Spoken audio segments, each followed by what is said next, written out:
Hi, it's Mike from the Cyber Guys, back with another quick tech talk on cryptography. This time, we want to focus in on the concept of PKI.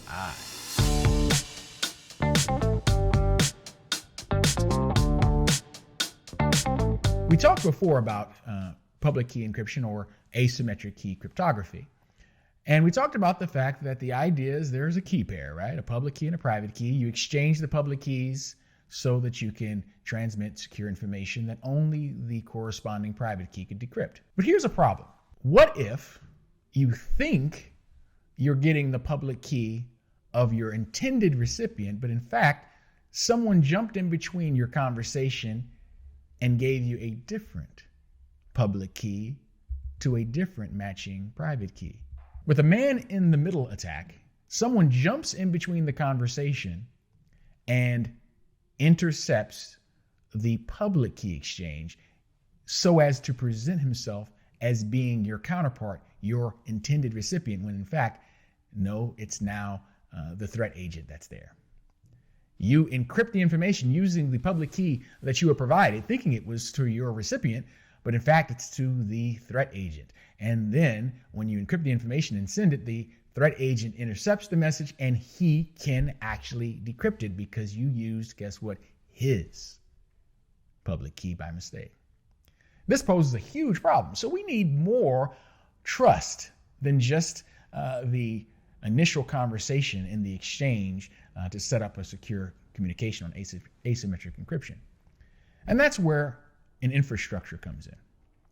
With public key infrastructure, we use the principle of asymmetric cryptography, but we use it together with a variety of other components. We'll have certificate authorities, or CAs, registration authorities to establish the veracity of who's involved. And then we use the all-important certificates. In other words, we have a third party validating that each of the parties in an exchange are in fact who they are, so that you don't just take anyone's public key and say, okay, I trust you, you're my intended recipient, I'm going to use this key to build the secret code, the ciphertext off of. No.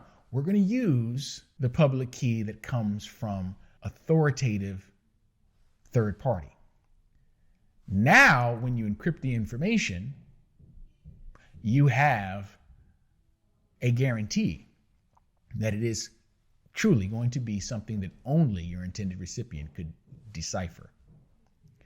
Now, that's just one component of PKI. PKI involves everything else that we associate with an enterprise or organization-wide shared methodology.